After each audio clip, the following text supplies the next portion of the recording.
All right, so in today's video, we're going to be talking about what the normal level of testosterone is for men. So there's a problem. Testosterone has been dropping every single decade in men. We're not crazy. There's something going on.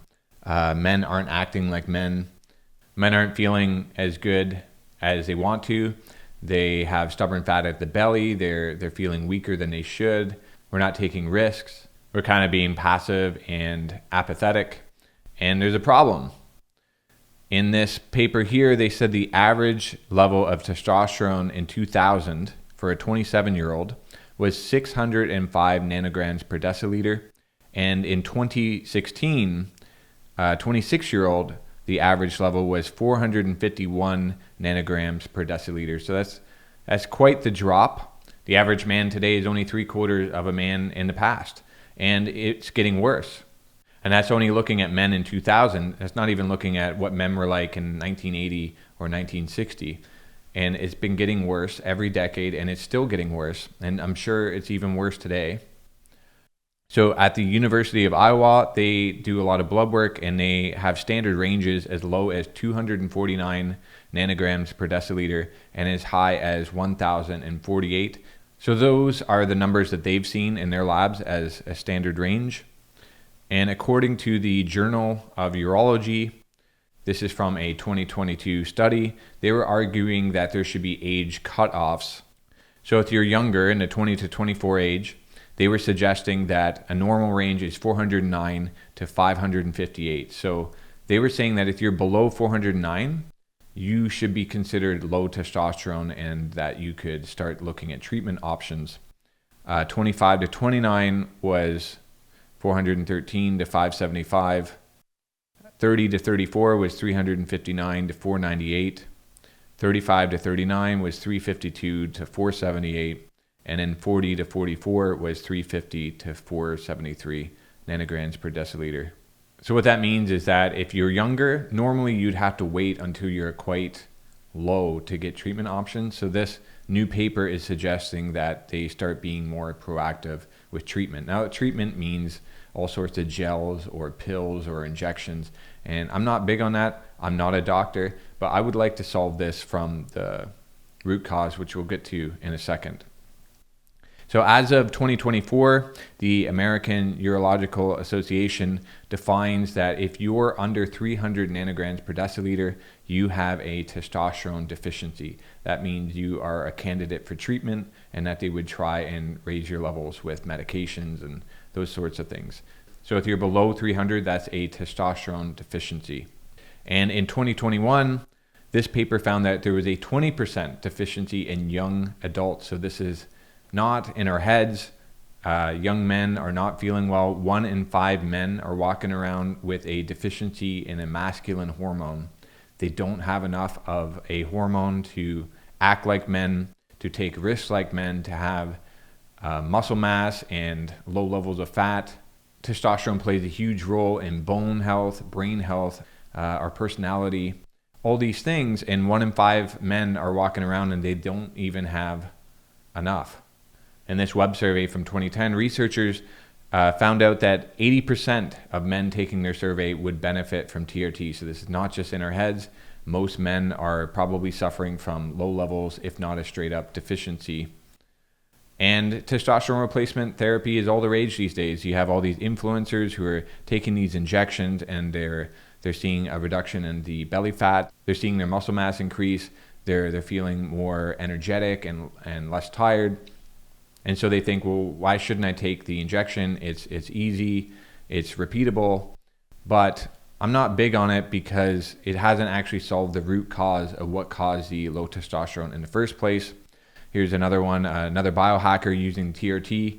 He raised his levels from 663 up to 923 using testosterone replacement therapy. And you can see how much has changed his face. Now, again, I'm not saying I recommend this. I don't like it. I want to solve the real problem so that we can leave a healthy society to our kids and we can solve all these other problems that are linked to low testosterone. But it just shows you how much it can change someone's appearance. Now, you don't need drugs. Paul Saladino is a doctor, and he's famous for popularizing the animal-based idea of living, which is eating more meat and fruit and raw honey and those kinds of things. And he, at age 48, has 857 nanograms per deciliter, and that's a very high level. He looks great. He says he's energetic. I believe him. And so you can do this by adjusting your diet and your lifestyle for sure. Here's another story from Gregory O'Gallagher of Kinobody. He's 33 years old and he's at 840 nanograms per deciliter. This is just my opinion, but it seems like he's on a lot of supplements. He's on zinc and pine bark and all this stuff to make your blood flow. I'm not big on supplements. I don't take any supplements, but it seems like he's found something that's working for him at the moment. And again, personally, I'd rather hop on a supplement than to hop on a TRT injection. So he's in great shape, and maybe supplements are another avenue to look at. There's a famous podcast on NPR with Ira Glass, and they had an episode on testosterone back in 2002. The radio crew all decided to do a testosterone test. One of the people testing, Rakoff, is no longer with us. His was at 274. Alex Blumberg was at 144. And Ira Glass, it sounded like he was at 143. Now, these are grown men. We've now heard that testosterone is considered a deficiency if you're below 300. So it seemed like the whole crew there was suffering from a testosterone deficiency. It's affecting most men in the Western world, and we need to get to the bottom of it. We talked about what the average levels are, but we don't really know what normal should be for men if you think about like what an optimized form would be. We have an example here of Steve Reeves in the 1940s. This is before the steroid eras. And looking at the level of bone density in his face and his muscle mass and low body fat levels, I have a feeling that we could be a lot higher than even the best people today, just because we're in a world of pesticides and microplastics and all these things going on, and we're still trying to figure it out. So I feel like normal levels could be even higher than what we think is possible. Now, a lot of people are going to be looking at their levels and they might think they're a little low and that they want to get treatment. But every medicine is going to have its trade-offs. TRT may have a lot of visible benefits, such as gaining more muscle mass and losing the stubborn belly fat. Maybe you feel more energetic. But there could be other downsides, such as burning out your enzymes as those hormones process into different hormones. Or it could hurt your cardiovascular health. And it hasn't actually fixed the root cause of why there was low testosterone in the first place. So in this paper here, they were exposing volunteers to bacteria and their testosterone were lower. Quote, "We hypothesize that this endotoxin exposure may cause androgen deficiency in obese men. Endotoxemia was negatively correlated with serum testosterone." So it's possible that there's bacteria in the blood and that's causing a low testosterone crisis. And so if you just overdose on one hormone, that might make you feel better, but it hasn't dealt with the infection in the blood. In this paper here, they found Helicobacter pylori was associated with lower androgen activity. So that's a bad stomach bacteria that has an overgrowth, and that's going to cause bad gut disruption. So if we haven't actually fixed the collapsing immune system and you just start injecting compounds, you still got the infection in the blood. That infection still going to go up to your brain and cause brain problems. That's still going to go to your teeth and cause gingivitis. That's still going to go to your liver and your heart and cause fatty liver and fatty heart. So we're not actually solving the problem. So if you want to figure out if you have low testosterone, blood work is the standard. Personally, I'm not big on it because I've done a lot of blood work in the past and I don't really feel good after. You're removing all of this healthy blood that your body has worked hard to produce, and there are other ways to figure out if you have low testosterone. If you decide to do blood work, be aware that there are seasonal differences in testosterone. So your testosterone is going to be highest at the end of summer, so say late August or early September, compared to at the end of March and early April. So if you want to check your testosterone every year, you may want to try and keep it around the same time of year. So in 2000, there was this questionnaire that if you answered yes to question 1 or 7, you most likely had a low testosterone. Or if you answered to 3 of any of the questions, you most likely had low testosterone. So question 1 was, do you have a decrease in libido? And question 7 was, are your erections less strong? So if you answered yes to any of those, then you most likely have low testosterone. And if you answered to 3 of any of these, then you most likely have low testosterone. I'll quickly run through those. Question 1, do you have a decrease in libido? Question 2, do you have a lack of energy? 3, do you have a decrease in strength and or endurance? 4, have you lost height? 5, have you noticed a decreased enjoyment of life? 6, are you sad and or grumpy? 7, are your erections less strong? 8, have you noted a recent deterioration in your ability to play sports?